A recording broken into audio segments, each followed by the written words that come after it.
amis libéraux, on est aujourd'hui le 17 décembre 2010, c'est-à-dire exactement une semaine après la fin de la dernière session parlementaire à l'Assemblée nationale.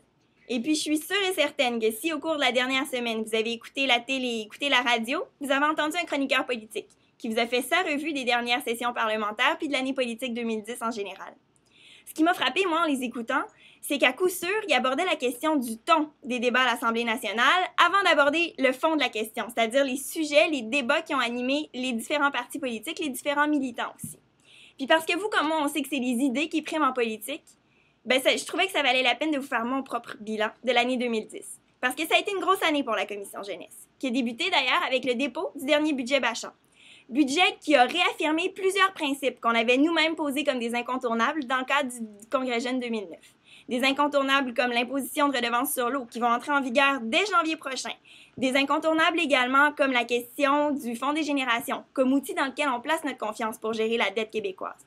Puis qui a réaffirmé également la nécessité de revoir nos politiques en matière de tarification des services publics. Puis ça, c'est important.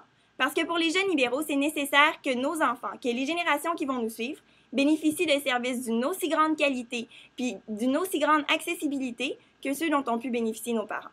Pour faire ça, ce qu'on avait proposé, c'est une nouvelle politique de tarification des services publics. Politique qui a été quasi intégralement reprise par M. Bachand dans le cadre du dépôt du dernier budget. Puis je peux vous dire chapeau, parce que c'est grâce à notre travail si cette question-là a été traitée avec sérieux, et puis on mérite de le souligner.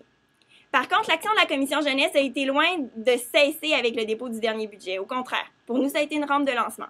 Parce qu'après ça, a eu lieu le Congrès jeune 2010. Congrès jeune qui, soit dit en passant, a fait mentir la plupart des observateurs de la sphère politique parce qu'on a prouvé que notre génération n'était pas démobilisée par rapport à l'action politique. Loin de là, c'est plus de 1000 jeunes libéraux qui se sont réunis à Saint-Augustin-des-Maures dans le cadre du dernier Congrès jeune.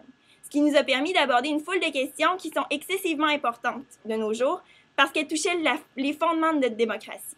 D'ailleurs, ça nous a également permis, le Congrès jeune, de mettre sur la table un sujet qui n'a pas cessé d'être au cœur de l'actualité depuis.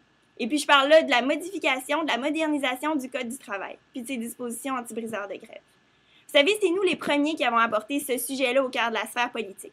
Parce que pour nous, c'est inacceptable qu'une loi s'applique inéquitablement à deux catégories de travailleurs selon le niveau d'impact qu'a eu les nouvelles technologies de l'information et des communications sur leur environnement de travail. Et puis, ce qu'on a proposé, c'est donc de moderniser les notions qui tournent autour du concept d'établissement dans ce code-là. D'ailleurs, il y a une commission parlementaire qui va être mise sur pied dès février, les 1er et 2 février à cet égard-là, et puis c'est avec beaucoup d'attention qu'on se devra de suivre cette commission-là pour s'assurer qu'elle se termine par une modernisation du Code du travail. L'année 2010, je vous ai dit que ça avait été une grosse année pour les jeunes libéraux, puis l'épreuve, c'est également qu'en octobre, on a mis sur la table, notre gouvernement a mis sur la table un projet de loi qui visait à réformer le financement des partis politiques. Puis c'est drôle parce que ça aussi, c'est une question qu'on avait abordée dans le cadre du Congrès jeune. En fait, ce que les jeunes libéraux avaient proposé, c'est que tous les dons transigent d'abord par le directeur général des élections avant de parvenir aux partis politiques. Eh bien, chers jeunes libéraux, la semaine passée, les parlementaires ont adopté un projet de loi qui fait en sorte que tous les dons devront transiger d'abord par le directeur général des élections avant de parvenir aux partis politiques. Ça, c'est un gros pas qu'on fait pour réaffirmer la confiance des Québécois dans leurs institutions et également dans les institutions que forment les partis politiques. C'est encore une grande réussite de la Commission jeunesse, puis je vous en félicite. Vous savez, ça a été une grosse année pour nous, 2010. Par contre, 2011 va en être encore une plus importante. Parce que 2011, ce sera les 40 ans de la Commission jeunesse. Ce sera l'occasion pour nous de souligner non seulement le travail qu'on a fait durant les 40 dernières années, mais de souligner tout le travail qui reste à faire pour les 40 prochaines années, puis encore bien plus.